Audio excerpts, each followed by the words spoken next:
Freedom Sunday rally hosted by us.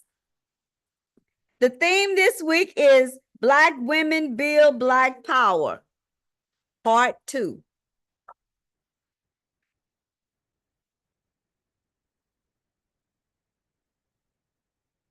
All right.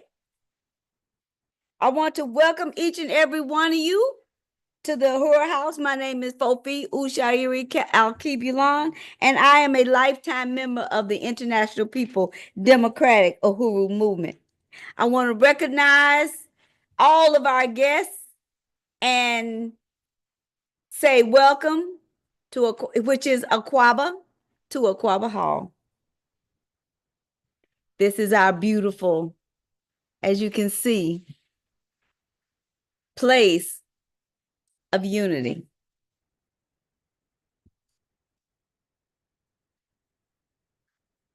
Very great.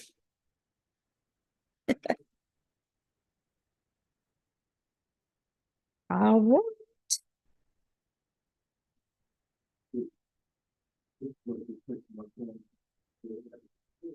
The International People Democratic Uhuru Movement is a mass organization founded in 1961 by the African People's Socialist Party as a part of the strategy to bring African working class people into political life. We want to recognize the leadership of the Uhuru movement and salute them. The Sunday mass meetings that we hold here are part of the process of local African people coming together to discuss issues that are critical in Black peoples around the world. Uhuru. Before we get started, I would like to ask you all to please stand as we sing the African national fight song. The words will be here for you to see and follow.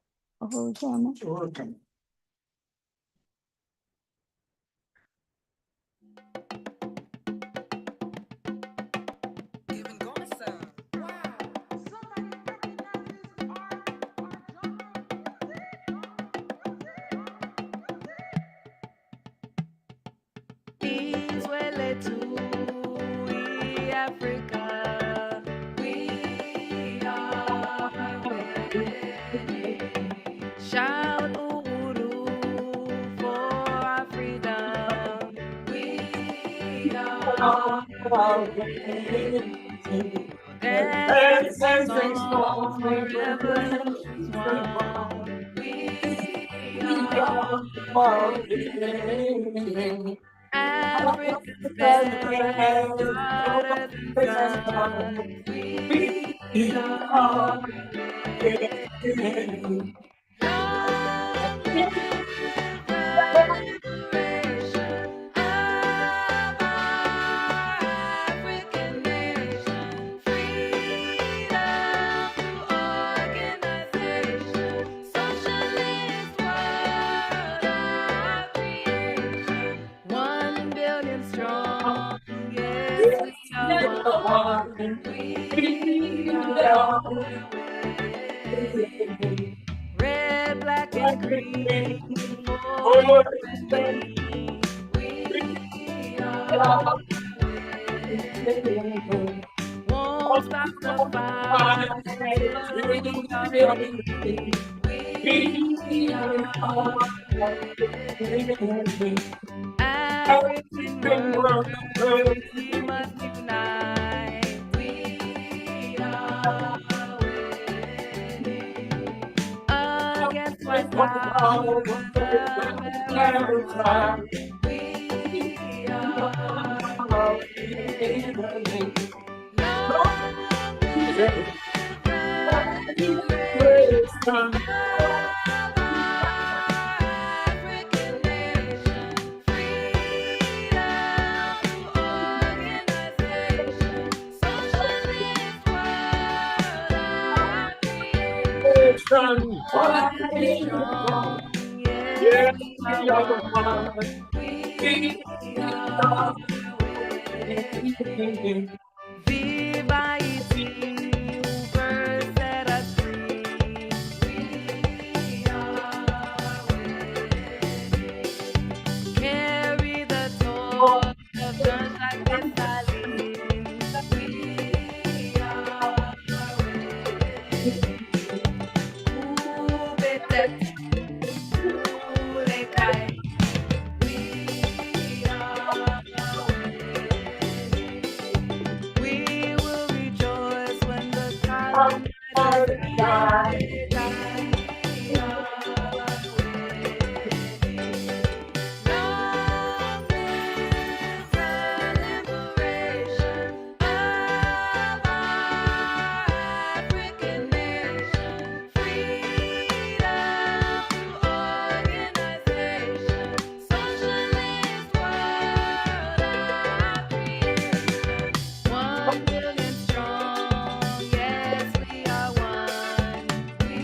Fight like Fannie Lou and Malcolm too. We are winning. Remember our struggle, always be true. We are winning. From Harlem to Brazil to Tanzania, we are winning.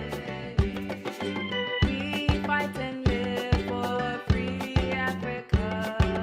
We are winning.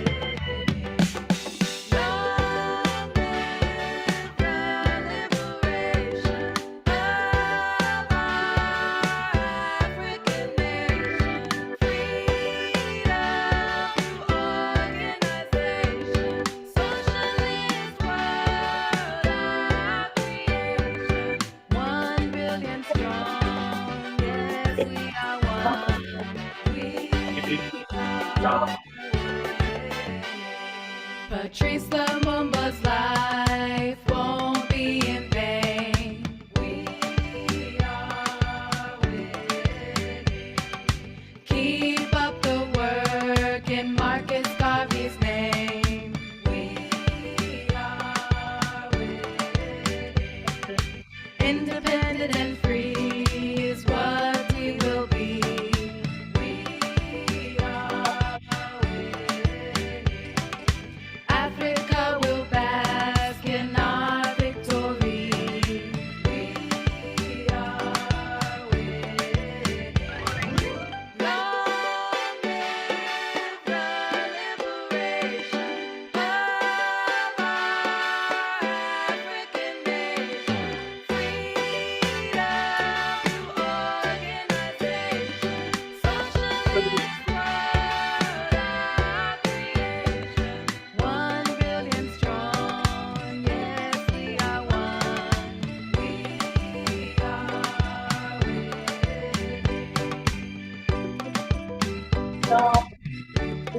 Winning.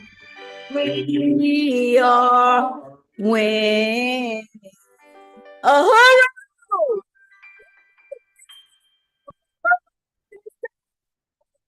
Uhuru! Uhuru! Uhuru! Comrades, I am so glad to be here since this is African National Women's Month. We're winding up and lighting it up. And for right now, we will bring Comrade Sophia up for some political education. Uhuru.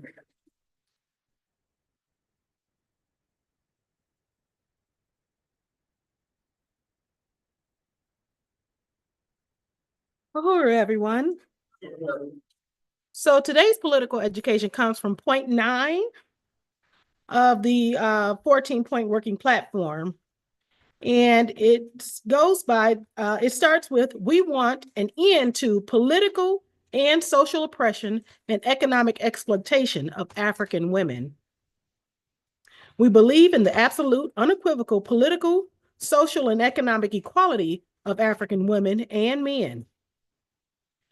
We believe that a fundamental test of the progressive or revolutionary character of any organization, party, movement, or society is the commitment, confirmed in practice, to the destruction of the special oppression of women and the elevation of women to the rightful place as equal partners and leaders in the forward motion of the development of human society and as leaders, makers, and shapers of human history. And with that,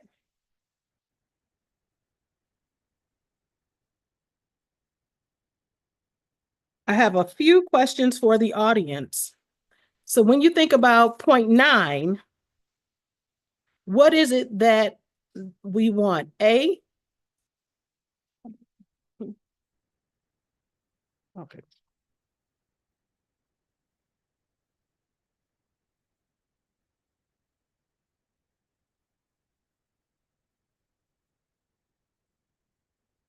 Okay, so the main ideas of point 9 are going to be the political and social oppression, economic exploitation of African women. The other one is that African women and men must be equal in every way. And then 3, an organization that calls itself progressive or revolutionary must be judged by its commitment to the liberation of African women. And then the last main point is that African women must be equal partners and leaders and shapers in human society. And so now we'll go into a couple of questions. So the first one is the equality of African women and men must be A, absolute political, social, and economic equality. B, equality only on Mother's Day. C, equality only when there is a babysitter. And D, all of the above. That should be pretty simple for everybody. A, B, C, D. Okay, Gregory says A, and you would be absolutely correct. The equality of women must be absolute political, social, and economic equality. And then 2, African women must A, play the primary role in raising children, B, be elevated to equal partners and leaders in our struggle and society, C, always take minutes, D, cook the food. So A, B, C, or D? B, be elevated to equal partners. So I want to thank you all for participating in that. And I will turn it back over to our MC.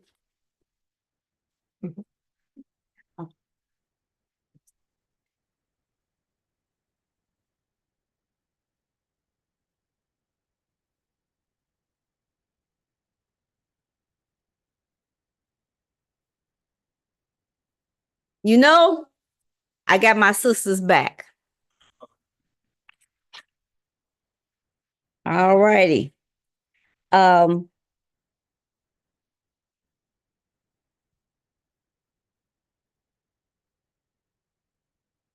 next part of our program. This is question and answer. Oh, culture. Comrades, we have one of our own, Mr. Gregory Reed, our culture, Uhuru.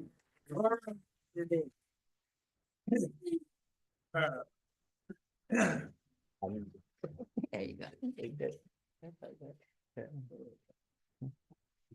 Baragani, everyone, brothers, sisters, comrades.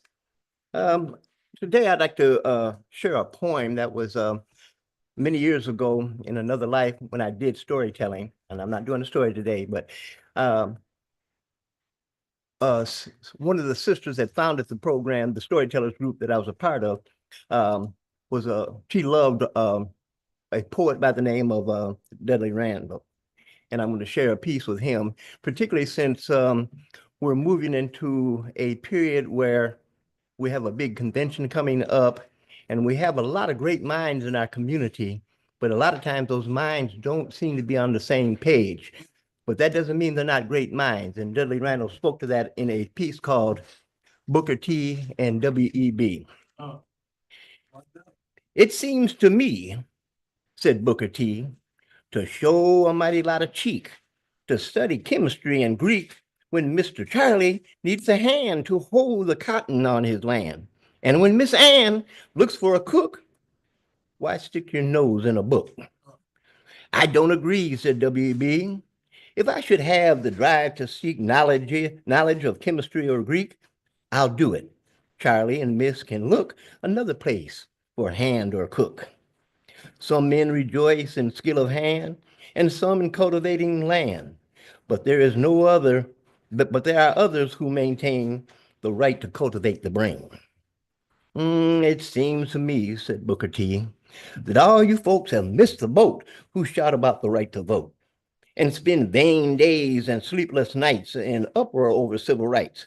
Just keep your mouths shut, do not grouse, but work and save and buy a house. I don't agree, said W.E.B. For what can property avail if dignity and justice fail? Unless you help to make the laws, they'll steal your house with trumped up claws. A rope's as tight, a fire as hot, no matter how much cash you've got. Speak soft and try your little plan, but for me, I'll be a man. It seems to me, said Booker T. I don't agree, said W.E.B. And on it goes.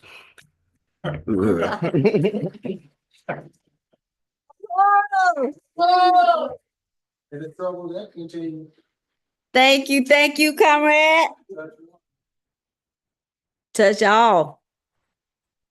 E's way late too. E Africa. All right.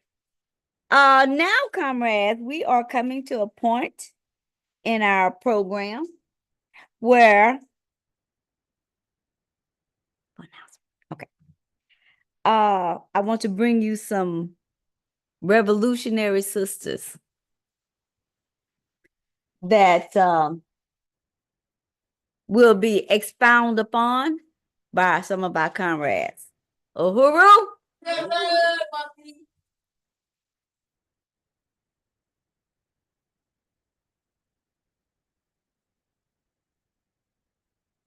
One Africa, one nation, Uhuru. So the first African woman that I will read about in brief is Hosina Michelle. Hosina Michelle, a heroine of Mozambique freedom struggle. Hosina Michelle fought for women's rights and encouraged African women to join the war for independence. She died at the age of 25 without seeing her dream of independence of independent Mozambique become a reality. However, she became politically active as a young person with student groups that had to be underground in the country of Mozambique.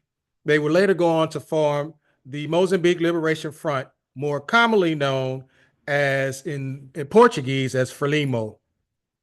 It should be remembered that Tanzania then was under the leadership of Mwalimu Julius Nyerere, who offered up Tanzania as a base for fighting, for freedom fighters to fight, and hosted them with different trainers for the struggle against colonialism throughout South Africa and Africa as a whole.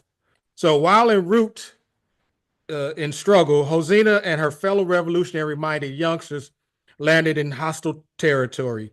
They were taken under siege by the Southern Rhodesian government at that particular time. After they were captured, she was sent back to a town that was at that time called Los Cinco Marques, and that is now today known as Maputo. And there they were in prison for several months. Hosina was placed under tight surveillance during this time under the colonial administration. She would later break from that bondage and head towards Dar es Salaam in Tanzania, the capital of Tanzania, where she successfully was able to continue the fight for independence and the liberation of Mozambique and of Africa. So Hosina was extremely determined to see her country and people liberated. So she resumed her struggle also immediately after giving birth and leaving her son with a friend in Dar es Salaam while she carried out the revolutionary duties. By 1970, she began suffering from serious illness. Her health began to deteriorate, and she finally died in Dar es Salaam in April 1971, 4 years before she would have a chance to witness the country liberated from Portuguese colonial rule. The day on which she passed is now celebrated as National Women's Day in Mozambique. And we say, live like Hosina Michelle. Uhuru. Live like Hosina Michelle. Uhuru. And so our second African inspiration that is a woman is none other than Muthoni wa Karima, born 1931 to 2023. She was a female freedom fighter with the Mau Maus in the 1950s in their rebellion against British colonialism. Few Mau Mau women became active fighters, and Muthoni was only one of few who was able to rise in the ranks of the Mau Mau, also known as the Land of Freedom Army, and she became known as a field marshal. Muthoni Karima first took the Mau Mau oath in 1952. From then on, she had to balance being part of the revolution with family responsibilities. She started out using her connections as a trader to get information and events that were happening to the Mau Mau throughout the forest or in the guerrilla areas of Kenya at that particular time. She also organized the organized other people that was on the ground. She was extremely hard on her. It was extremely hard on her because of at that time she was going through being married and trying to balance out the life of a married woman and a revolutionary. Karima started her time in the forest as a non-combatant. Like most of the other women, she just cooked and looked after the soldiers, but that would change quickly. She impressed her fellow soldiers and was able to continue to rise up the ranks and became a renowned leader in the struggle for independence of Kenya. Uhuru? All right. Live like Muthoni wa Karima. Uhuru.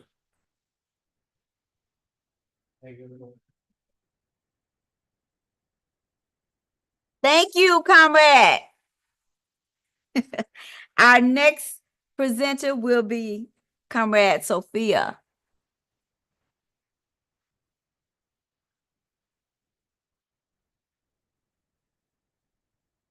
Uhuru again.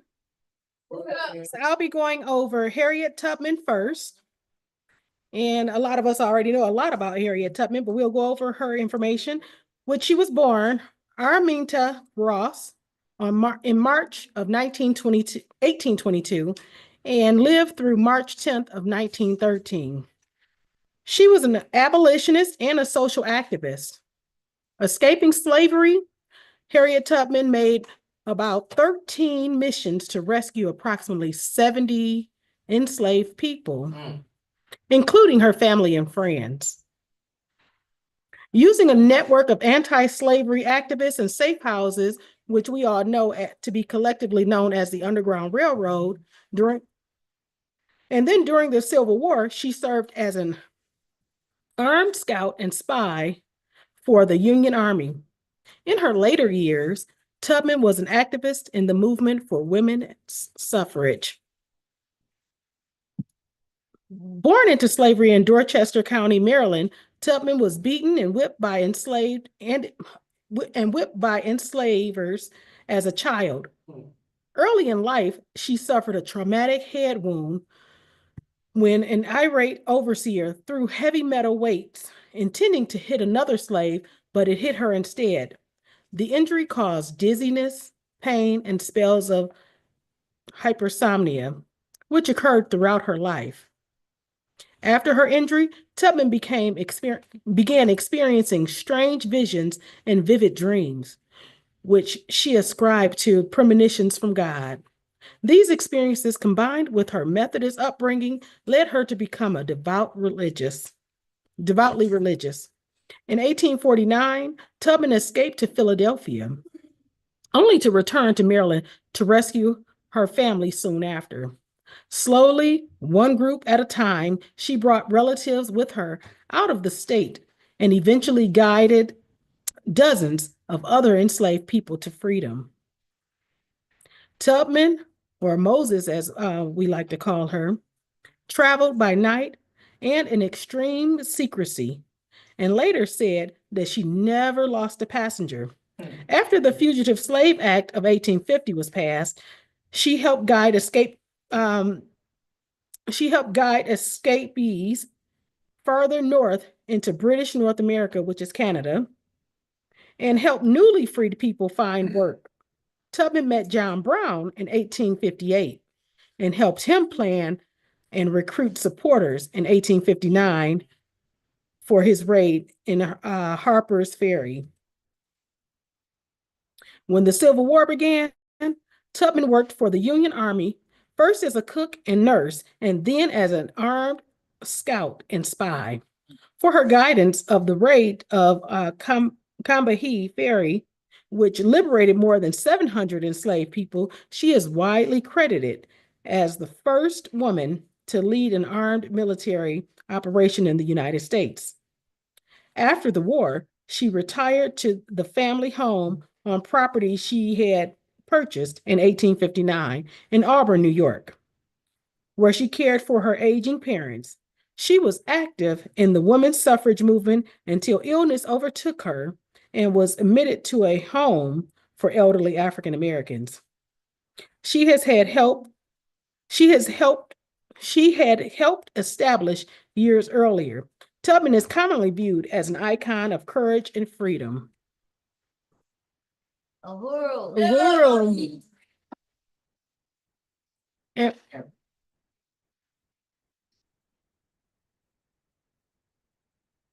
and for our next African woman,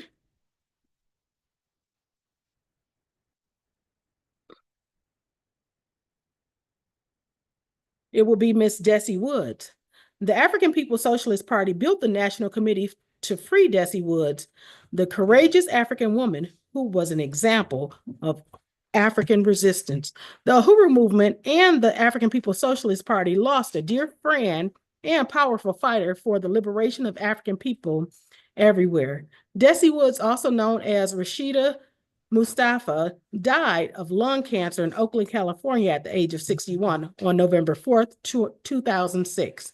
Desi Woods' name was known around the world after she was sentenced to 22 years in prison for killing a white man in Georgia with his own gun when he tried to rape her. The story of the resistance of Desi Woods and the powerful movement led by our party that freed her is part of the legacy of the ongoing struggle of African people for independence and liberation. Because of her stand, the African National Women's Organization has named a membership level after her. Live like Desi Woods. Uhuru. Live like Desi Woods.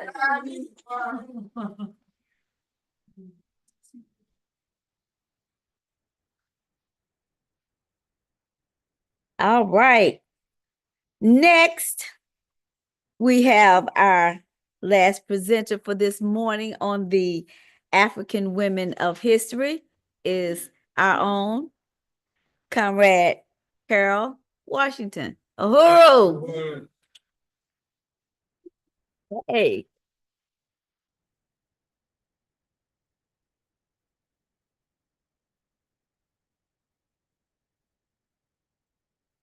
You know, you've heard of these ladies before, all of them, but it's always good to be reminded that the person standing next to you may be the next person that makes history that will continue to live throughout lifetime. Uhuru.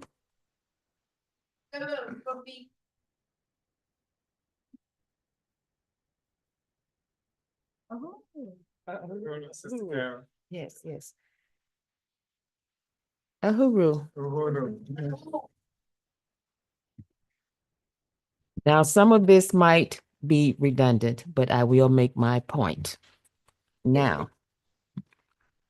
Make it plain.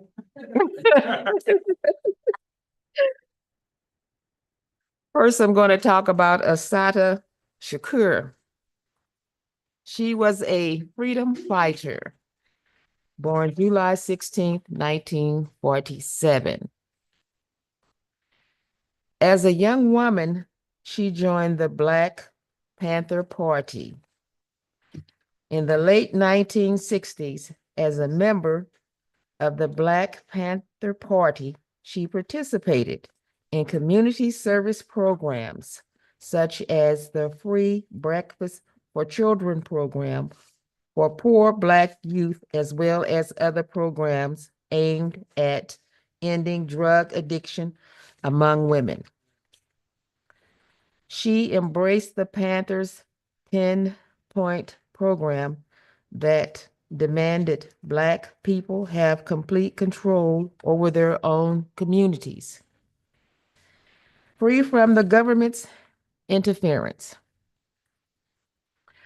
She was granted political asylum in Cuba in 1984, and Shakur has lived in Cuba since, despite United States government efforts to have her returned.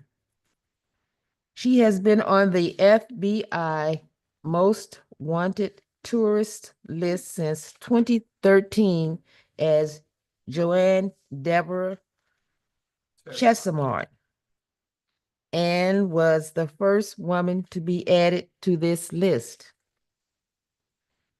Because of her courageous stand, the African National Women's Organization has named a membership level for her as well.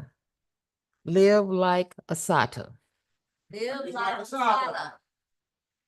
So that concludes that. Now I have one more person I want to talk about, and that would be Ella Baker, the late Ella Baker. Born December 13th, 1903, and she passed December 13th, 1986. She was a human civil rights and human rights activist. She worked alongside some of the most noted civil rights leaders of the 20th century, including W.E.B. Du Bois, Thurgood Marshall, A. Philip Randolph, and Martin Luther King Jr. She was a teacher and mentor to the young people of SNCC, which stands for Student Nonviolent Coordinating Committee, influencing such important future leaders as Julian Bond, Diane Nash, Stokely Carmichael, Curtis Muhammad, Bob Moses, and Bernice Johnson Reagan. Through the Student Nonviolent Coordinator Committee, which is known as the SNCC, Ella Baker's ideas of group-centered leadership and the need for radical democratic social change spread throughout the student movements of the 1960s. In 1964, Baker helped organize the MFDP, which stands for Mississippi Freedom Democratic Party, as an alternative to the all-white Mississippi Democratic Party. Live like Ella Baker. Ella Baker. Now, I just want to say about a few words about the people she represented. The Student Nonviolent Coordinating Committee, a United States civil rights student organization active in the 1960s. It was the largest student-led civil rights organization during the American Civil Rights Movement. All right, now she worked with W.E.B. Du Bois, or William Edward Bernhardt Du Bois, was an African-American writer, teacher, sociologist, and activist whose work transformed the way that the lives of Black citizens were seen as American society, were seen in American society. And Thurgood Marshall, she worked with him. He was the first African-American Supreme Court justice who fought against racial discrimination throughout his career. He emphasized the need to address racial discrimination in various aspects of society, including public accommodations, employment, and education. A. Philip Randolph, he was a trade civil rights leader who was an influential figure in the struggle for justice and equality for African Americans. He also helped organize the March on Washington. He also wanted to end segregation in the armed forces. And of course, she worked with Martin Luther King Jr., the Reverend Dr. Martin Luther King Jr. He's credited for being a Baptist minister and a prominent civil rights leader. Now, after we researched religion and King, we came to the conclusion that he was also a prophet who was sent by the creator of the heavens and earth. So in our estimation, he was more than just a civil rights leader. So that concludes what I want to say. Thank you.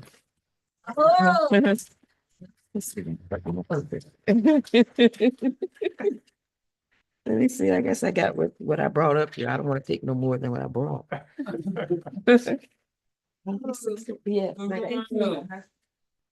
Uhuru.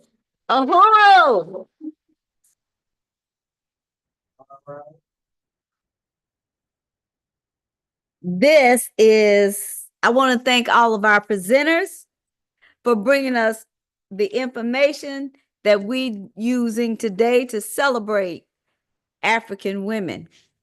But it is just not the 31 days of March that we celebrate African women. It is every day we breathe, because for many of us, African women gave us breath, gave us life. And I want to thank all of our presenters again. Now, I've got a little question or two about what you just heard. What is the one thing or the two things that you heard that bring all 6 of these women together in history? Hands? For our people. All right, Uhuru, that's one. What else? And just to make justice a reality. Uhuru, that's 2. Anybody else? A love for freedom. Uhuru, yes, yes. Does anybody else have anything else that they heard that made these legendary women legendary? Represented on the annual membership levels. Uhuru, speaking of the annual chairman. Oh, I know. Okay. Chairman, would you like to say something? I'm good. I mean, Okay, okay, I know to keep my mouth shut. okay. ANWO is an amazing organization. And I'm gonna do a personal thing called, see, I was there in DC when they started. When my little 20-year-old now granddaughter was like 8, and she was one of the models that showed her a Uhuru strut. And my daughter and Deciona, we were part of the models that strutted for ANWO's first annual meeting. It was, I didn't know what it was, but I knew what it wasn't. It it was forming to represent life that hold us together. These women that you just heard of, ANWO is part of the representation of them, because they're taking what we deal with. When I say we, I mean African women. But we deal with every day. We open our eyes and step out of bed to start another day. We think about ourselves, because without us thinking of ourselves, we have no one to take care of our children. We have no one to take care of our elderly. We have no one to clean the house or feed the rest of the family. So you try to think of yourself first, but it's not in a way where, oh, I'm so fine, or I'm so beautiful, or I'm so healthy. It's where, do I have the energy? No, not do I have the energy. Let me make sure I have the energy to do what I need to do today to take care of my family. Make sure I have the wit to make good decisions, because they will remember what I've told them years from now as part of their own repertoire to come back on. Do I have the leadership to teach them how to walk around in this world when I may not be close? They may be in another state, another city, another universe. So, ANWO is African National Women's Organization. And I'm a lifetime member of that too.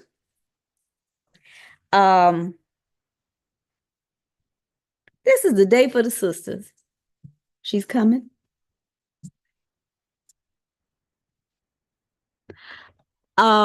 We got a little time, okay, before our main speaker come on. But I want to bring up Comrade Sophia, who is on the board of ANWO and was very active at their 10-year anniversary. We celebrated last night. Come on up. And it was webtaculous.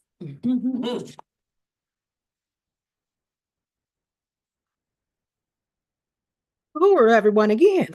So if you did not get a chance to on yesterday, ANWO had a really nice online fundraiser to open up they're raising funds to open up their Liberation Center that we have here in St. Louis, over off of Natural Bridge.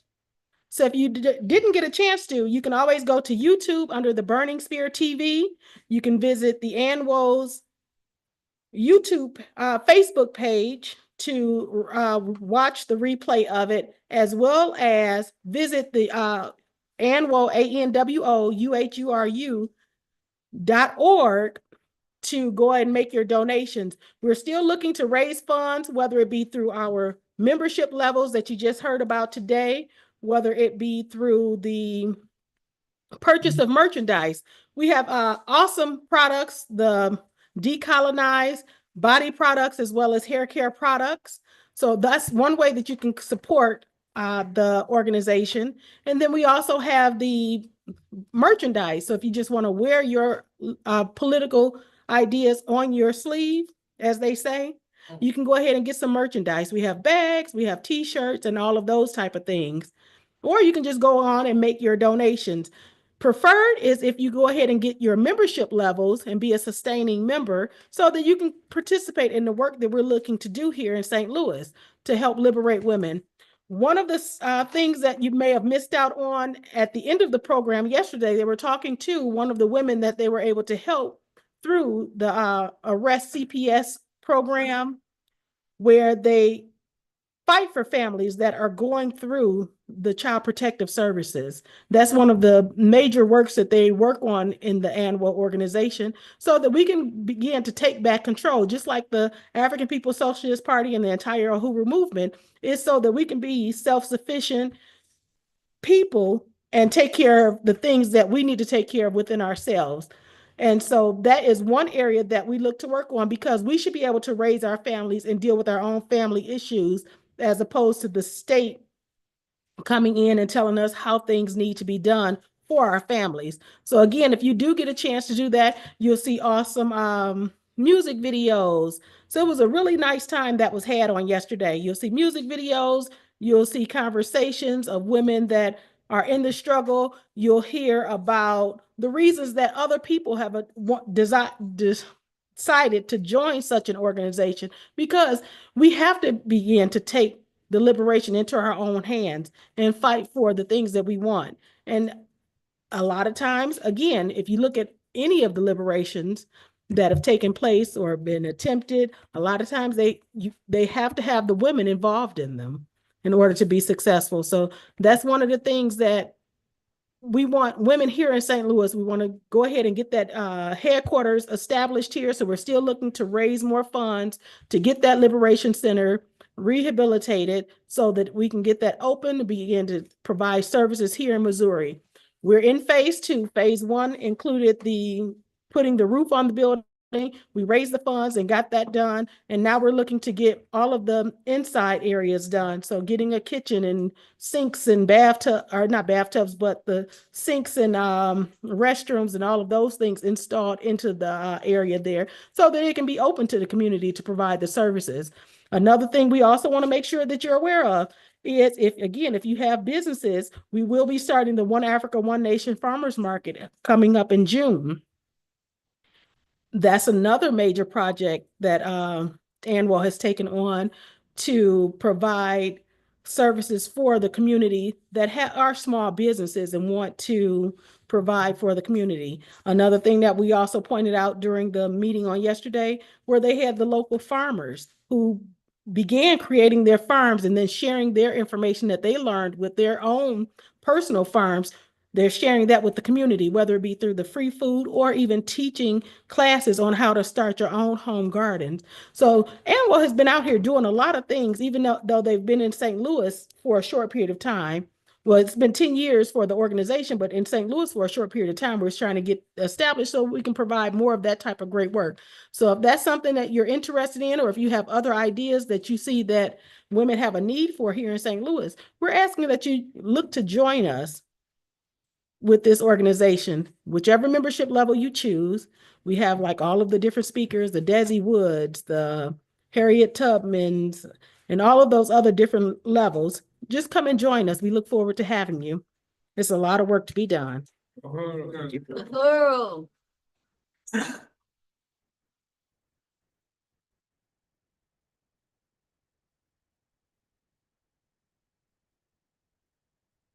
All right,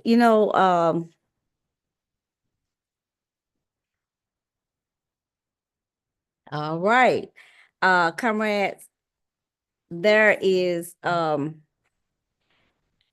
want to say one thing. One thing Chairman said last night was women been fighting. Women been fighting and fighting and fighting.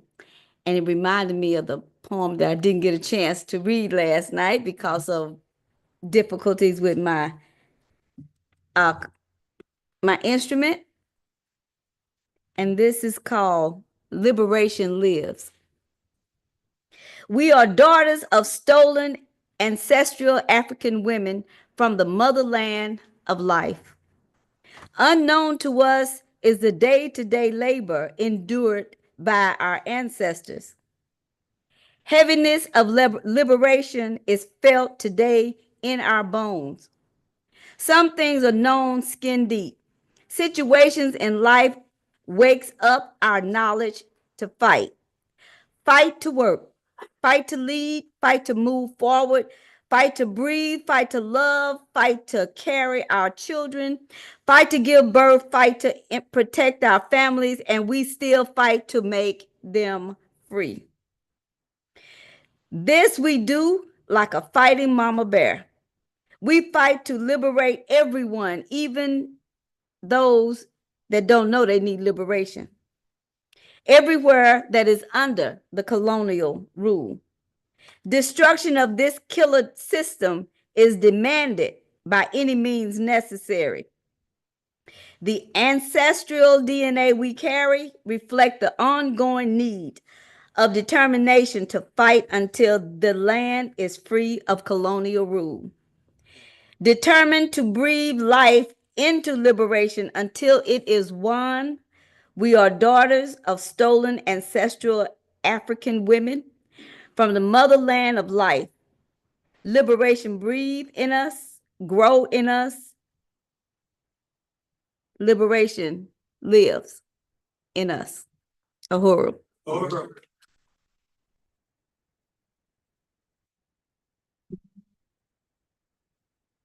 Uhuru, I would like to introduce our keynote speaker for today. And she is a bad sister. Okay. Good, bad, and fierce, and awesome, and all the things necessary to do the job, to lead the unit, to lead the organization that is leading women around the world. African women that's leading the melanin, that's taking place every day. And I want to bring to you and introduce to you the wonderful President or Yejide or Mila. Uhuru, comrade. Everyone, can you hear me? Yes. Was that a yes? Yeah. Okay. I just want to thank comrades Fofi and Sophia. So, Fofi, I am just now hearing the poem, and it's unfortunate we weren't able to hear it last night, but we got a plan for that for people who was participating. I want to appreciate my leadership, Chairman Omali Yeshitela, and the rest of the NCC of the African People's Socialist Party, and appreciate this gathering today in the last, I guess, with one more day left in the Women's History Month. But it's been a really busy month, and it's important to recognize the contributions of women, but not in some sort of like passive, celebratory way, when in fact African women continue to fight and require the destruction of colonialism, and actually, in order to actually be, for there to be an actual celebration. We still are impacted by this system and all of the things that come along with it. And sometimes it's too many things to name. We can name the things that we work on, which is the ending the state-sponsored kidnapping of African children through our Arrest CPS campaign. But we can also talk about all the other statistics that negatively impact African women, but also things that we don't talk about, and how African women are tied up by the state in so many different ways. And it's just something that we have to organize around. We just cannot allow for us to be isolated in these places without and fighting by ourselves, when we could have a legion of African women on the side of fighting with each other against the colonial state, so that we can raise up the issue and really bring forward the revolution, be a part of bringing forward the revolution that is necessary in order for African people to be free.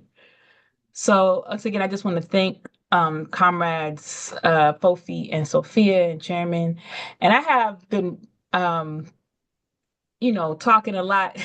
I've had speeches written, and I don't want to babble on, but I wanted to just offer that this is the time. This is the time now. And more than any other time, I think, and maybe, yeah, it's more than any other time for African women to be organized, for African women to reject the idea, reject buying into the idea of the United States democracy, and somehow, relying on the African petty bourgeoisie to solve the problems of the African working class and solve the problems of African women. Because, to be quite honest, I don't think that any African woman is looking at the Democratic or Republican parties in order for them to find the solutions. We know our solutions. We are in our communities. We see what's wrong. We see what's happening. And we, there may be elements of us trying to organize around them or to solve problems and offer services. But AMWO is not a service organization. It's a revolutionary organization. We were born as a strategy of the African People's Socialist Party, not to provide services to our community. We may, as a stepping stone in order to, win people to the position of making the African Revolution. But the final conclusion for us is to liberate African people. And the things that have been impacted African women are things that are problems that need to be solved by the African Revolution, by us being in the process of making the revolution, and to bring forth the transformation that's needed to create this new world. And if we're not in that process of transforming and creating a new world, then what we're doing is we're just, passing the time. And the time right now requires us to be organized. It requires us to be disciplined. It requires us to see the end goal, because otherwise what we're saying is that we're leaving this existing colonial mode of production in place for future generations. And I'm not cool with that. And I know not a lot of other African women are not cool with that. We see what's happening with African women across the world. In St. Louis alone, the rates at which African women die in childbirth and children die in childbirth are quite high. And it mirrors some of the rates at which women and children die in childbirth in other places around the world, including some countries in Africa. And we can see the levels of violence that are inflicted upon African women by the state and from within the colony.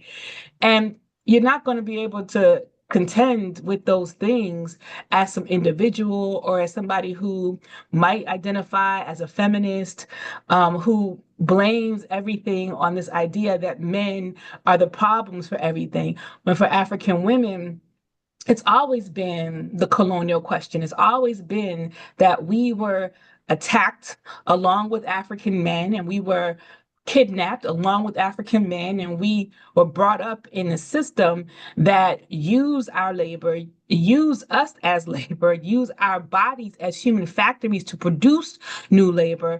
And the issues and contradictions that exist within a system like that is something that has to be addressed by addressing the colonial question, and not this one based on a man having power over a woman.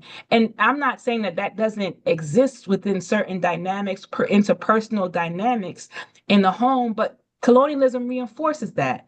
You can't live within a system where human trafficking is a billion dollar business all over the world, when the first real global human trafficking came with the attacking, kidnapping, and enslavement of African people. And this was laid the foundation, the blueprint, if you will, for the international human trafficking that we see right now. If we can see how even in the most micro form of it, like the arrest CPS or family policing system, where they kidnap and traffic African children primarily as well, still within the state. So we can see that the parasitism of this economy, parasitism of this colonial system still exists and will continue to exist. And it's our responsibility, once again, to take the responsibility, say that I no longer want to participate, or I no longer want to be a victim of the system. I want to organize and build power and build with other African women who are also doing that same thing.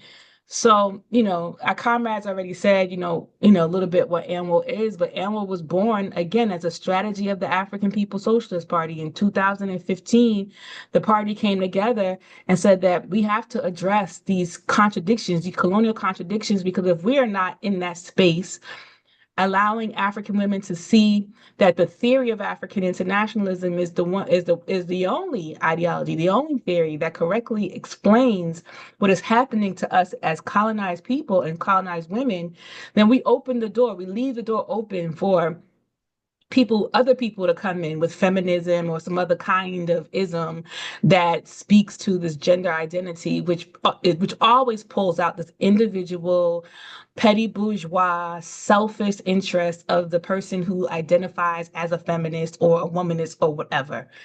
And what we are calling on, women to recognize is that, yes, we want to address these issues that are impacting us, but we know that the African working class woman is not only concerned with what is happening to us. We know that we have a concern with what is happening to our whole entire community, what's happening to our children, what's happening to our men, what's happening to all of us. And our desire to want to fix that is indicative of, the way that African women have always participated in revolutionary political life, how they always participated and were many of the rank and file members of Black organizations throughout the world. Organizations that may or may not be revolutionary, but organizations nevertheless that claim to be fighting on the interest of African people, Black people, through civil rights, Black Panthers, different military organizations, national struggles for liberation.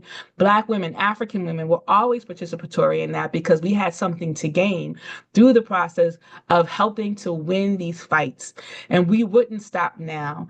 And we know that the challenges exist there because the bourgeoisie wants us to believe that we should follow people like Kamala. I mean, when they were running her for office, this all out, you saw all of the groups that were popping up to support Kamala Harris. I mean, this Negro groups and Black women for Kamala and Caribbean people for Kamala, all these, people for Kamala. Yet Kamala wasn't talking about us. Kamala wasn't talking about or addressing the issues that African women needed.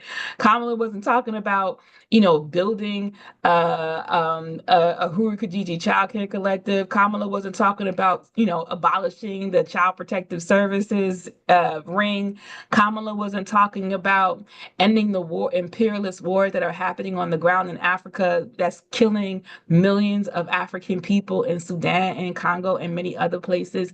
Kamala wasn't talking about easing up on the economic restrictions that are starving our people in different places around the world, which forces them to engage in dangerous migratory practices to get to the United States or other seats of imperialism. Kamala wasn't talking about any of those things. As a matter of fact, she was doubling down on those things. She was doubling down on the war against Palestinian people. She was in support of Israel. She was doubling down on the U.S. military and all these places around the world. She was doubling down on addressing the contradictions at the border, but only as it supported the U.S. imperialist, the U.S. colonial project. So, I just want to put that out there because oftentimes we are dissuaded or persuaded to believe in something because they put some Black woman in front of you. Initially, it was Black men. You could put a Black man in front of somebody and they were just like, okay, yeah, let's go. But more and more, they're putting these different sort of diverse, progressive images in front of us to make us believe that the United States is a place where you can see progress. When in reality, they're only using these visions, these images of people, these figureheads to actually manipulate us into believing that it's a place of progress when everything that it does, every single thing that the United States does down to the local, micro-local level, has always been about oppression. Has always been about stealing, robbing, raping, killing African and other colonized people in order to maintain power over those people because they know that once they let up, then, that just lets the floodgates out for all of us. But people are fighting back, and we're seeing that people are fighting back and engaging in engaging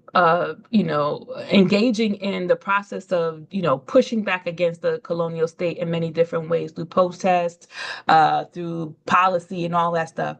But where we don't see the kind of push that I think that we need to see is this legion of African women that are coming together to really push back on the various issues that impact African women, and doing that from an anti-colonial perspective, a clear and focused theory, a clear and focused objective, which is to deal with this issue to get us closer to the end conclusion, which is to make the African Revolution, which is to overturn this system that continues to undermine and attack African people, and being vulnerable within this group, being especially oppressed within the African nation. African women oftentimes bear the brunt of these attacks in many different ways. If a person is in prison, she's either imprisoned herself, or if she is supporting somebody in prison, then they're getting her economically. They're getting her in some other kind of way. They're getting the children. The children might be up for,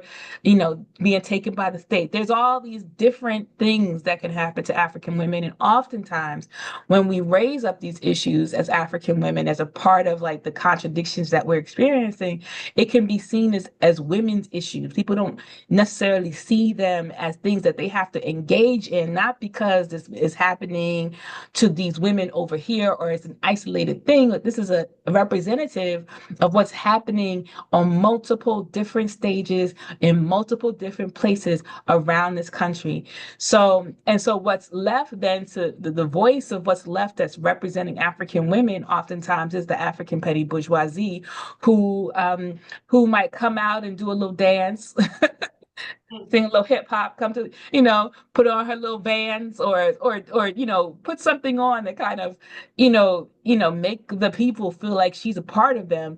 But in reality, these people are not. And I'm talking about Kamala here, but there are many different African petty bourgeois women in leadership positions who also represent, that we may not know the names of. I know the name of some of them, but you might not know the names of some of them that continue to represent Black power. Because they're Black women, we be like, oh, she's making it, she's doing stuff, and what the stuff she is doing is not really working for the interests of the African working class. But AMWO is. We were born to do that.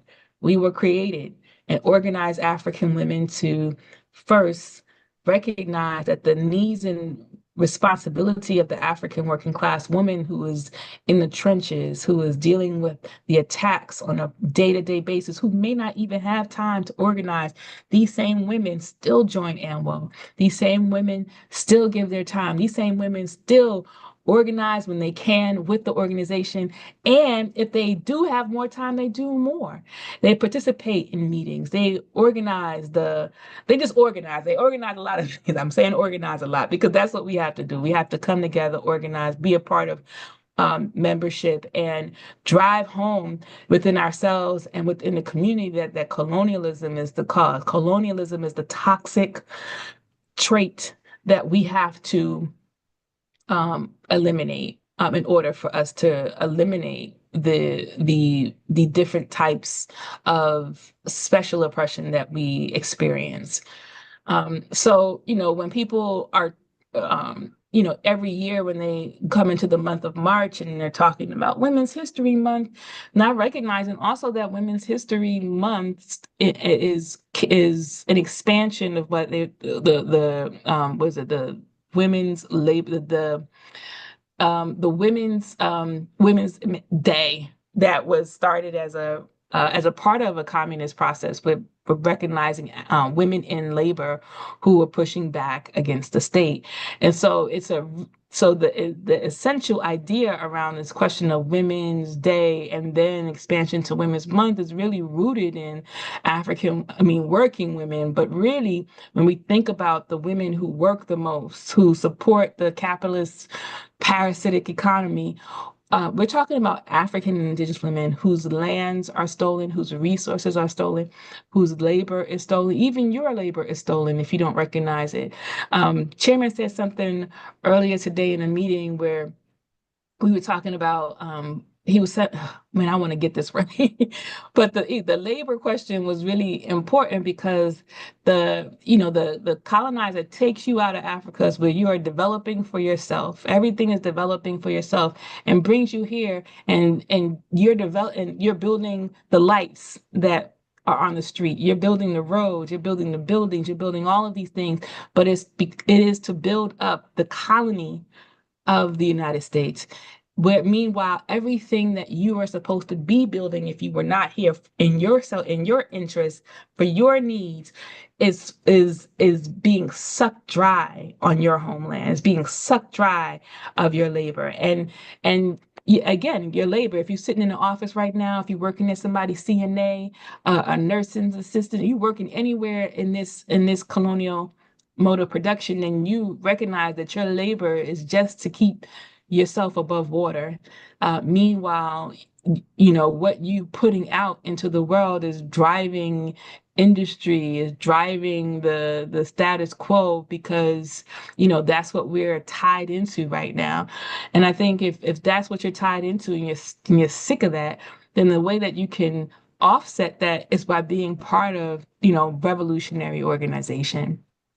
And yeah, I just want to emphasize that, because we're in a period of growth right now, and we have to decide whether we're going to sit on the sidelines or if we're going to get in the fight. And there's no way that you can get in the fight as an individual. So it's just gonna, nobody goes into war with a singular person on the field, facing an army. You have to be a part of a legion of people that are also aimed at and directed at and fighting and battling the thing that you are. And recognizing the significance of making those things happen is really quite important. That's why it's so important to come to these Sunday meetings. That's why it's important for you to become a member of ANWO if you're an African woman, and support the campaigns of the organization if you're not an African woman, because these are the things that are edging us closer. When I say we are the only anti-imperialist, anti-colonial, revolutionary African women's organization on the face of the planet, that is real. There is no, I don't care how radical sounding, blackified that some organization is, and got some black leader that talk tough and take some good things, and might drop the word colonialism here and there, maybe, if that, but they still not fighting. They're still not fighting toward the end conclusion, which is to make the African Revolution, to get us all free. They may even talk about things like liberation and freedom. These are catchphrases now that are funded by the nonprofit industrial complex. Let me tell you that everybody says liberation, but don't know where the hell liberation is. They don't know. They don't have a street sign. They don't know where it is. They don't know what it is. Nobody knows what it is. And I've asked them, and they don't know what it is. We know what it is. Liberation for us is total destruction of the colonial mode of production, the unified Africa under the leadership of the African working class, where we own and control the means and production. This is when you've gotten to the liberation zone. But if you're not there yet, then you know that we still have to fight, and we have to get closer. We have to build our organizations in order to make us, in order for us to be formidable enough to make this a reality.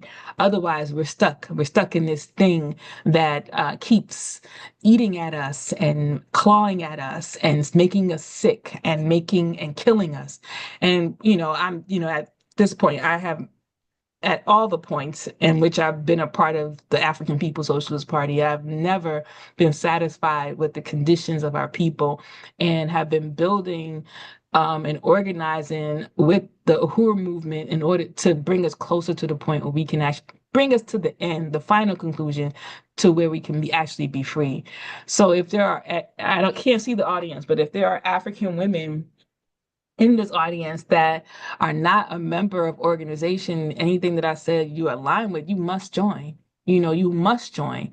There is no excuse not to be a part of organization. We got work to do. And even if you're experiencing some contradiction, some trauma, that could be a part of the work, that now you have organizational sisters that can be working and struggling against that thing with you.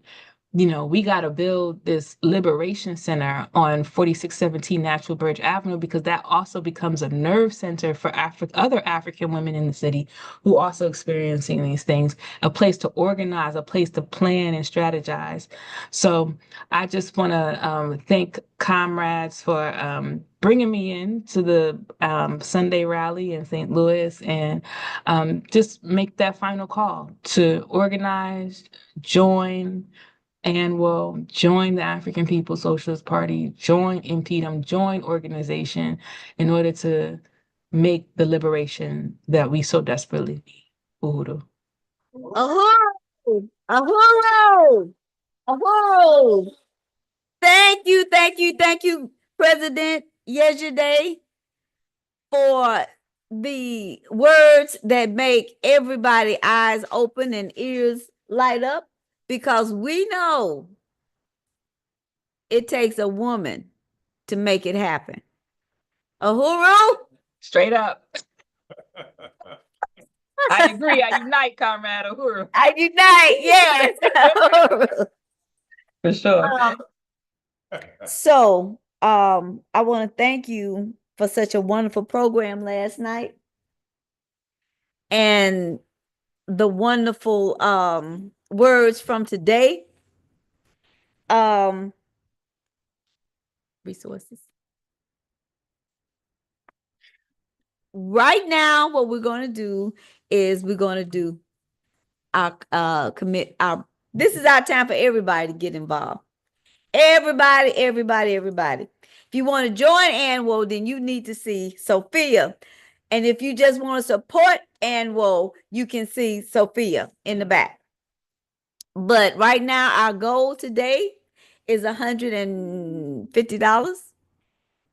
These resources, as you know, Impedum is worldwide, just like Anwo, we are around the world. And these resources also assist our brothers and sisters in Africa. So if you don't want to use cash, which Kumba is going around, you can use Cash App with the $ Impedum. You can use impedum.org/donate if you want to use your credit card. These resources, like I said, they go to Africa. They go to us.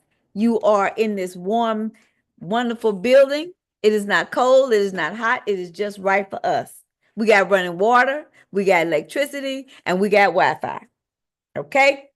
These are all just some of the things that these resources bring back to the community, because we have to let the community know we're here. And we open the door and yell. They don't care. But we can put a piece of paper, we can put a newspaper in their hand, we can tell them, hey, come on down to here. So down to this place where we can help you to see who you are and how you can get into this and make a difference in your life. I want to take this time to also thank our guest that came in, Brother Zaki Baruti, Uhuru, and a young man that I've known for some years, a few years. He's been here once or twice. Comrade Norman Ross, Uhuru.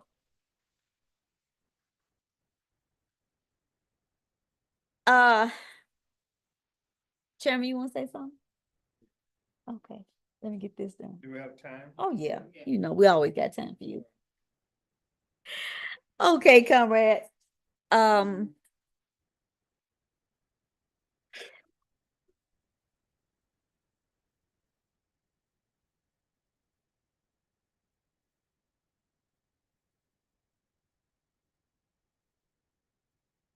While we do this, we will have a Q&A.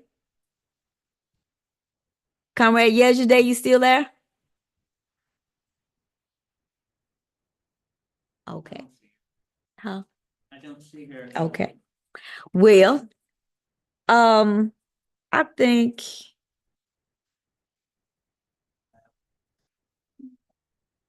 we would like to have comments from our comrade, Chairman Omali Yeshitela, leader of the African People's Socialist Party, and so many other things that's too long for me to say.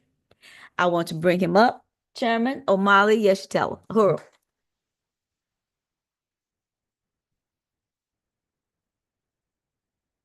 Uhuru, thank you so very much, Comrade 4 Feet. And I want to express appreciation to everybody who's here. I think it's extraordinarily important that we have this discussion about African women. And there's so much that can be said around this question because most of us understand the question of women and women's leadership based on a narrative that comes from the colonizers, from white people, from European colonizers, where historically women have been treated like house pets at best for long periods of time.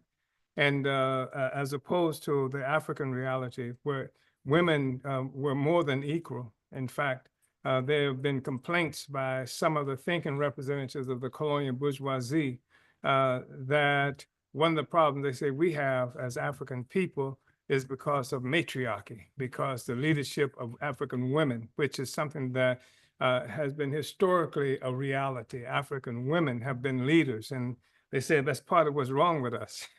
Real guy, his name is Patrick Moynihan, I think, who became a senator at some point, and who promoted the concept of benign neglect.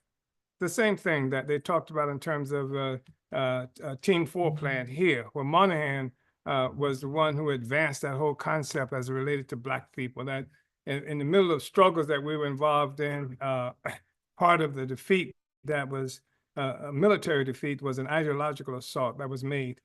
And Moynihan was one of the thinking representatives of the colonial ruling class. And again, defined us as being responsible for our own oppression.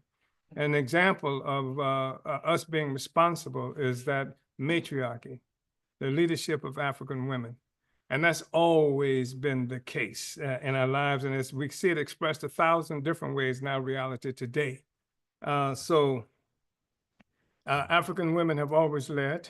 Another problem that Moynihan said that we have is we are not individuals. We don't believe in individualism like white people do. He says that our problem is that we believe in the whole group succeeding. We try to take the whole group with us. Check out Patrick Moynihan and the whole thing of benign neglect that he talked about. He talked about the very communistic or socialistic tendencies, nature of our societies when it's not interfered with by white colonizers. And African women have always been leaders. And you look in history and you find the earliest representative of women's leadership, you find it coming out of Africa. And that's not just play leadership, but real leadership. So I wanted to say that, and women have played remarkable roles. We can speak of the Harriet Tubmans and things like that, which Ella Baker, my dear friend Ella Baker, and others who were remarkably significant in the struggle. But ordinary African women were too. The African women who fixed the food for the white people, who would grind up glass, who would literally grind up glass and put it in the food to kill the slave master. There's no genteel kind of stuff that was coming from these sisters. These sisters were fighting. These sisters were resisting all the time. Colonialism and colonial slavery was nasty. Children were raped. And we have a situation, a struggle that we are connected with right now in Bethesda, Maryland. It's in what they call the DVD. Is it DVD? No, DMV, the district and Maryland and Virginia area, right around Washington, D.C. It's a struggle that's being led by comrade sister Marsha Adebayo. It's a struggle where the government and developers have taken over a property where African people were buried. It's a cemetery. They call themselves the Bethesda Cemetery Coalition. And it's a remarkable struggle because this cemetery became renowned because during the period where colonial slavery was acknowledged and legal in this country, and Comrade Yejide talked about how African women's wombs were factories for the production of labor and other kinds of things for this system, a nasty system, nasty, nasty, nasty system. And in this particular cemetery, there are a lot of people who were buried there were children, African girls. African girls who sometimes as early as 10 years old were raped and forced to bear children for slave colonizers. African girls buried, here, and this is what they have.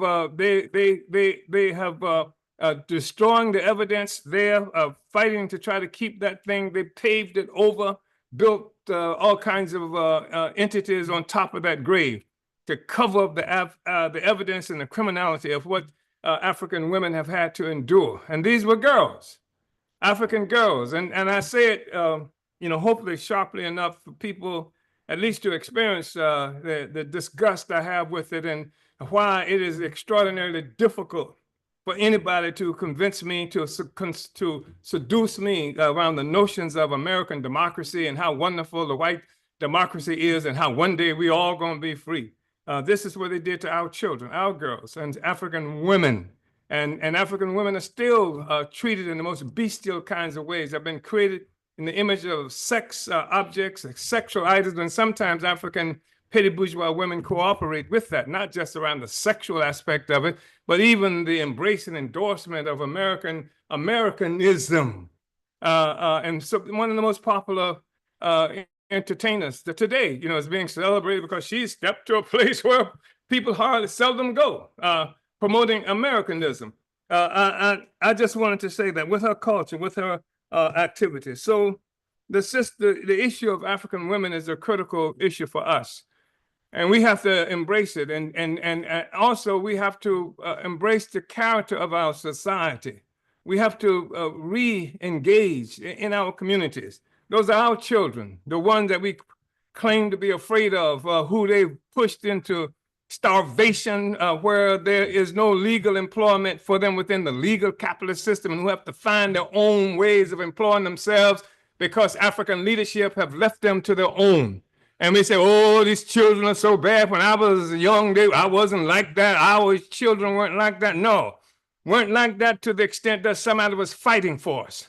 But these children, these young people, after the Black Revolution was crushed and people assassinated all over the place, who has provided any idea for these young people, any suggestion of what the future is going to look like as a free people? Nobody is challenging that, or few people are challenging that, but we are, and that's one of the reasons we're here. But I wanted to mention that, and I wanted to also acknowledge Comrade Brother President General Zaki Baruti, and who is here. Zaki Baruti is the leader of the Universal African Peoples Organization. It's an organization that we have a tremendous amount of appreciation for, as we do Comrade Zaki. And we're working, as it has been mentioned, I think it was Comrade Gregory who mentioned the fact that we're building, and we will be building in a very serious way, to do a Black community convention right here in St. Louis, to bring our people back together. Because there are forces who work all the time, overtime, to keep African people divided, so that we can't come together to forward an agenda for our liberation, for our freedom, for the security, safety of our people, for the protection and promotion of our culture, the dignity of our culture, and things like this. This is what's under assault. And so this is one of the reasons we really appreciate Comrade Zaki, because it's not just any kind of unity. Because everybody, when you talk about unity, you're talking about unity for something, you're talking about unity against something. There's no such thing as unity in the abstract. And so that's why we appreciated Zaki, the work that he's done for decades here in this area, fighting for justice for our people, fighting against colonial attacks by the police and other forces like that. And so this is one of the reasons we've developed this relationship and why it's important to us. And this is one of the reasons why when we talk about looking at the creation of this Black Community Convention, we want to come up with principles. We'll be working with Zaki. I'm sure he'll be open to working with this, because he did in 2022, just 2 days after the United States government attacked us. They attacked us 2 days prior to the Black Community Convention we were in the process of organizing then. And so this is something that we'll be working to build, to create, and establishing principles. And they have to be principles that contribute unity to advance the interests of our collective interests of our people, et cetera. So I wanted to recognize Comrade Zaki. Comrade Gregory, that was a prejudicial piece that you did on Booker T and W.E.B. Because Booker T was not about a brainless kind of movement. You had W.E.B., he won't use your mind, etc. So W.E.B. did not build a university. Booker T did. Booker T built universities and brought scientists up where George Washington Carver had a place to work. And so he was not just somebody who was against using your brain. But I understand the position, because when I grew up and I was in school and I was being taught by my teachers from elementary all the way up to junior high, this was the line that they put forth, and it's true. At one time in this country, the two recognized leaders of Black people was Booker T. Washington and W.E.B. Du Bois. First, W.E.B. Du Bois, who, by the way, at one time was working with an organization of Black people, and then some white people came up with the idea for the National Association for the Advancement of Colored People and recruited him to be a part of it. There were some Black people like Trotter, like what's the sister's name who was dealing with all of the lynching that was going on at the time? Who am I thinking about? Ida B. Wells. They wouldn't touch them with a 10-foot pole because they was too Black. And so I just think that when we look at that whole issue, that Booker T. Washington, that's who Garvey came to see, by the way. And Washington just died before Garvey was able to hook up with him. But Garvey took it beyond where Booker T. was, and Du Bois, of course, who became one of the biggest enemies of what? Of Marcus Garvey, and not just in the abstract. And Du Bois was a very educated, one of the most educated, erudite people who lived, not just in this country but globally. I mean, he was an extraordinary, brilliant man. And which is why it was extreme to see him reduced to this thing where he was describing Marcus Garvey as short and Black and ugly and this kind of stuff. That didn't sound like the erudition that one would get from Harvard University. But Du Bois was bigger than Harvard, wasn't he? He studied in Berlin, all these different places and what have you. He was a very erudite kind of person, but it was a class question that was associated there. It was the talented 10th that Du Bois represented, the talented 10% of the Black people, the one got the education, et cetera, should be promoted to lead the rest of us. For whom? For it was a neo-colonial arrangement that he fought for. So, but anyway, I just wanted to really appreciate this issue that we are dealing with African women and African women who have led for so long. It's never been a time. Anybody, can I see the hands of people who know of Robert Williams? Yeah, Robert Williams, who was a person who at one time was the NAACP in Monroe, North Carolina.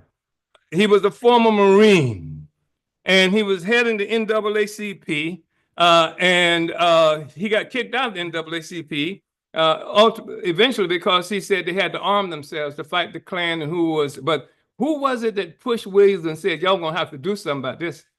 Who was it? Mabel, his wife.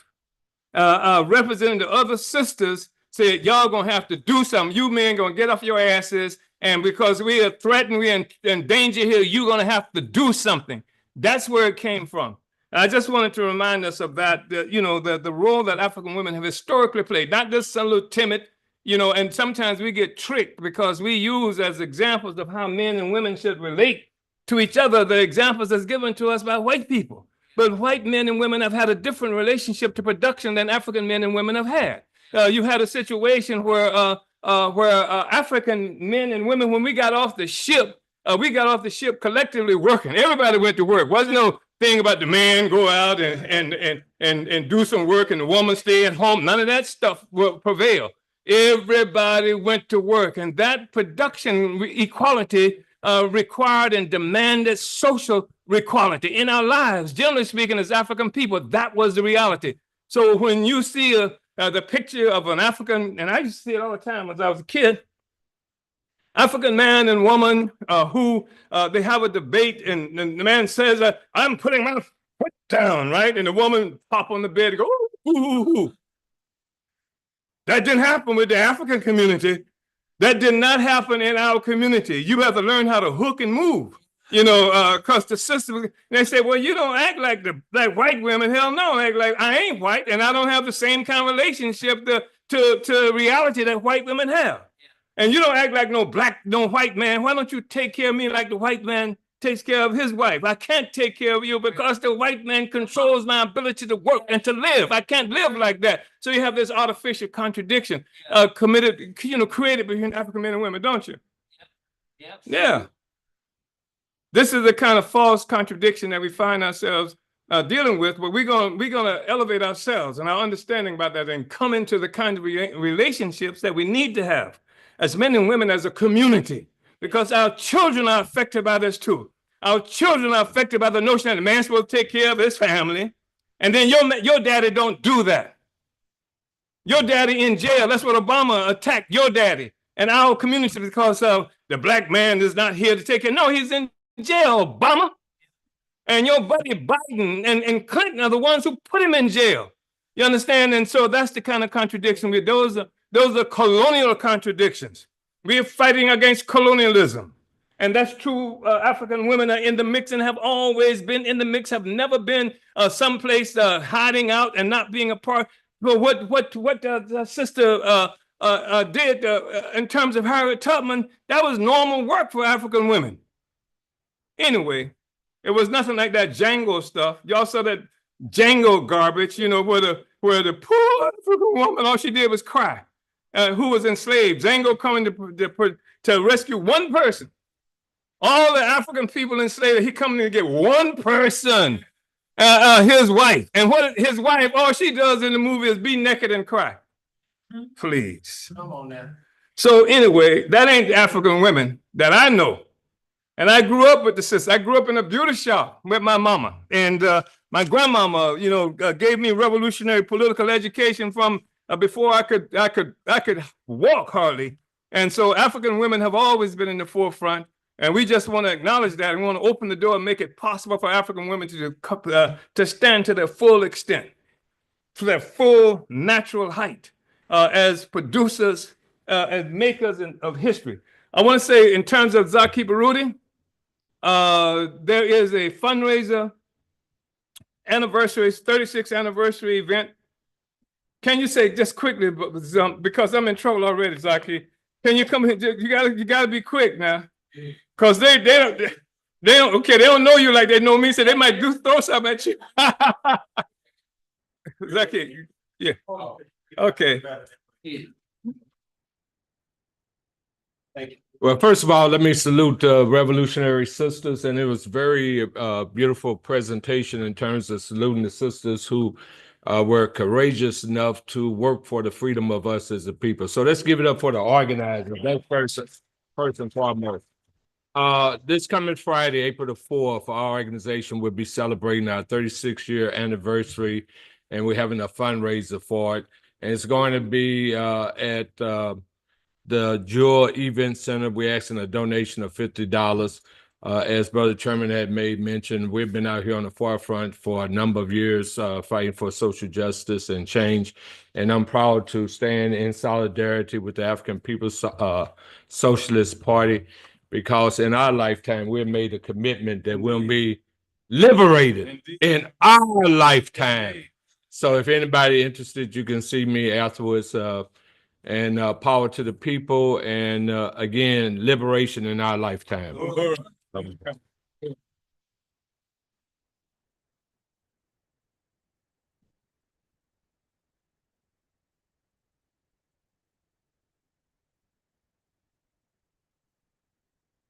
Kind of slow there, bro.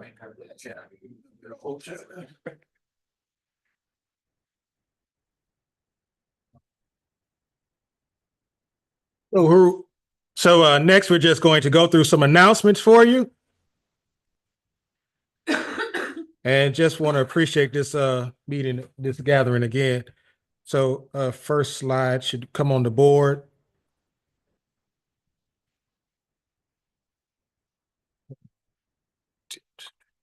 So on the board, you can, if you are a vendor or have some wares to sell, the One Africa, One Nation Farmer Market is starting once again this year. So there's early or registration that's available right now till April the 15th of this year. And here you have the market dates. It's going on its 5th year in the community, and it's getting more and more successful each year. So please see you out. We'd like to see you out there, especially the first one, which is June 21st, and they will run each month but up until October 25th. Next review.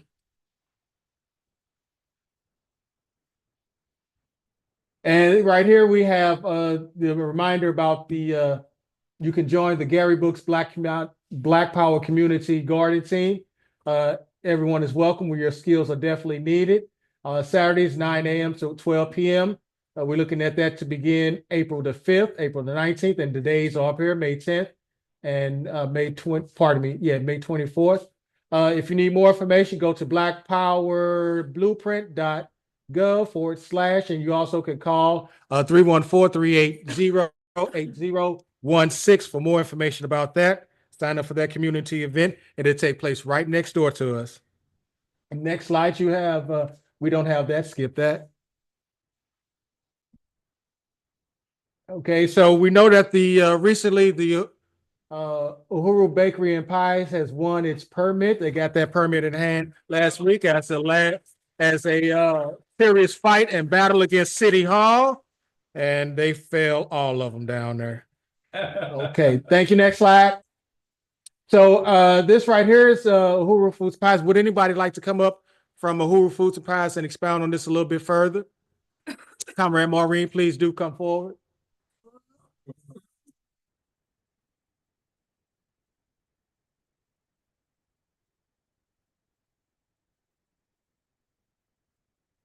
May yes, don't go anywhere, Maureen.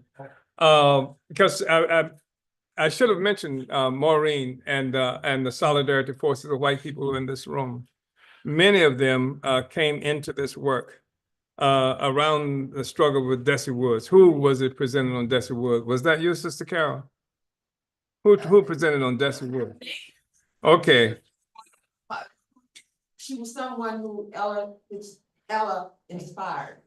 No, Desi was that was Sophia who mentioned Desi Woods. She was the sister who killed the white man with his own gun, the white man who tried to rape her. And we wanted to draw the connection between that rape attempt and the fight that we had to make to free her, that it was a struggle against colonialism. Because white feminists wanted to make it a struggle for women's rights. But the thing is that what happened to Desi Woods happens to African women all the time. That's the point we've been making. It's a colonial contradiction. And we say free Desi Woods, smash colonial violence. And that's one aspect of colonial violence. The things that happen to our children, our men, etc. All of it's colonial violence. And so anyway, and Maureen was one of the persons who was affected by this struggle, and Penny Hess and Kitty Riley back there came into the movement around that struggle. And people said, and Allison Haney. And people told us you shouldn't say that because it's easier for people to just say it's women's right. And that's an opportunist way to get all the white women to be a part of it. And we say our struggle is for the liberation of our people. And a lot of groups wouldn't support it. because it didn't allow them to build themselves. We had to build the Black movement to support that. And Maureen stepped forward, and that's why she's standing up here right now. Sure. I just really want to thank you for that and for forming the African People's Solidarity Committee, which is a party organization, and we do work in the white community to win reparations and to take this struggle to the white community. And that was so important because I was part of the if I can say, Yeah. I was part of the Zimbabwe Medical Aid Campaign, which was led by ZANU, who fought the revolution in Zimbabwe, and the party had a relationship with ZANU. And in that organization, they said, can 3 people in this organization go to the Desi Woods campaign? And that struggle came up. It's like, well, what about colonialism? It's not colonialism, but some of us joined it, and that was 1978. So I just want to say that's who, that's as the chairman said, that's why we're here. And part of the bakery struggle. And I want to salute, another member of the African People's Socialist Party, Deputy Chair Onizene Shatelism, who is in the who carries forward the legacy of, Harriet Tubman and everybody else who was mentioned today and made that bakery struggle, led that bakery struggle. And she's holding the permit in her hand there. And Chairman was there too. It was really exciting. So now we get to go forward. We'll be putting up plumbing and et cetera, and we'll be working from the bakery. It should open in later this year, and people should be stopping by. If you see the doors open, stop by. So there'll be work happening there, and there'll be videos. In the meantime, we're going to try to catch up some of the money that was lost by not being open, and be selling food at Earth Day and other festivals. Hopefully, the African Arts Festival, which Kumba's family participates in. So please come and join us. Last week, Gregory mentioned that he could participate. It's the 26th and 27th of April at Forest Park, and it'll be 100% vegetarian menu. Also, if you remember, a year ago, Paul Kessler was here to build the cabinets thinking we were going to be open in July of last year. And so Comrade Sayali is going to help finish the cabinets that were started, and if people want to help with that, he's doing Wednesday and Thursday mornings and other times. And I'm also going to mention, if I can, the slides on Nina. And this is incredible. This was part of also the battle to open the bakery. This neighborhood organization formed and been meeting in this center, and last Tuesday was the 3rd meeting. Everybody pull out your date books right now. Put down April 29, 6 p.m. Everybody needs to be at this meeting. It's like, bringing up all kinds of issues from this community and collaborating between all neighborhoods and breaking down the borders. Next slide. And then you can also support Nina. There's going to be on May 3rd, another thing to put in your book, a fundraiser for Nina with booths down the street, and people can participate and make money for yourself, your organization, whatever, by setting up a booth. The booth fee is $20. This is a neighborhood association that does not rely completely on membership fees. It wants to organize its community and get t-shirts and buttons. And I think on the back table, there's information. Thank you. Thank you, Chairman. Thank you, Comrade. All right. Thank you, Comrade Maureen. Moving slides forward. All right. Yeah. So this one is the Black is Back Coalition. It's the 9th annual electoral campaign school. It'll be here in St. Louis, April the 12th and the 13th here at Aquaba Hall. You can go to blackisbackcoalition.org and you can register for that. So look forward to seeing everyone here with the theme, the ballot and the bullet. Not one day, not one dime. No compromise, no surrender. Next, please. And of course, don't forget to get your Burning Spirit newspaper. It is the archive of the Uhuru movement. It's been in publication since 1968, the oldest institution of the Uhuru movement and the African People's Socialist Party. You can go to the Burning Spirit store, and or you can go to burningspirit.com and get a subscription for that.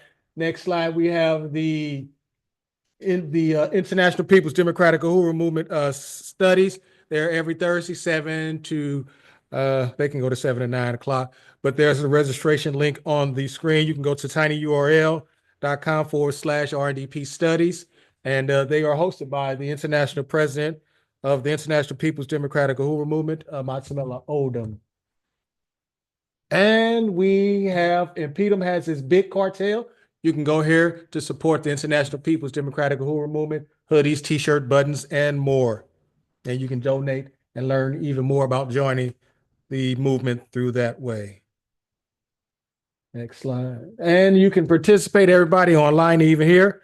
In attendance, we have need for further audio visual support. You can join that team, passing out information. You can help support with the food, which we call Karamu, and bring security to the building as well. Uhuru, Ofi.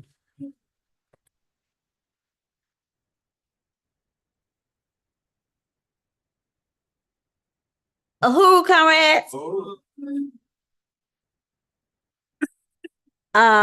As we bring this day to a close, our goal was $150. We made the goal of 100.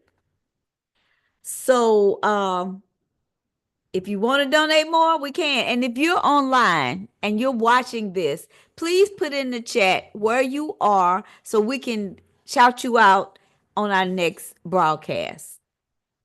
And if you do a donation, also we want to shout you out. All right. We like to know who's watching us and where you're watching us from. With that being said, we also want to take the mystery out of this question of leadership of African women. And because you are here in this meeting, in this room, you assume the responsibility. Harriet is not here now, but you are. And forwarding this struggle. And also, I think it's extremely important. I was in meetings, I don't know, I think it was yesterday. It could have been today. I've been in so many meetings recently. But just watching these incredible African women who are part of ANWO. And when we look at the economic development projects of our movement, you know, people have talked about things like the Black Power Blueprint and the damn what is it called? The bakery, cafe, etc. yeah. Somebody said it in the meeting that you participated in yesterday, and Comrade Sophia was in that meeting on yesterday with the sisters.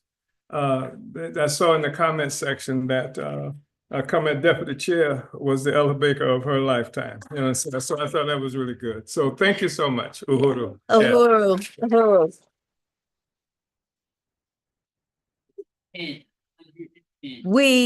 Sorry, correction. Our goal is we got 110 of 150.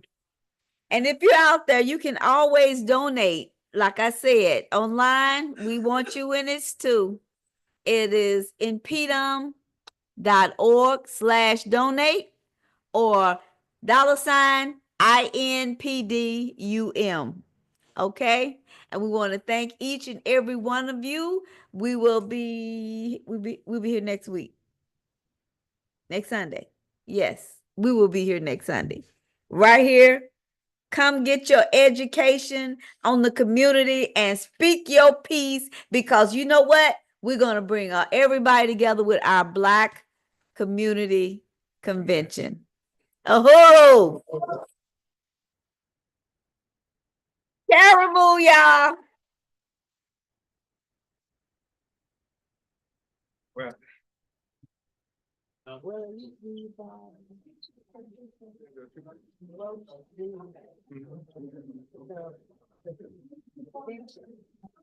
Yeah.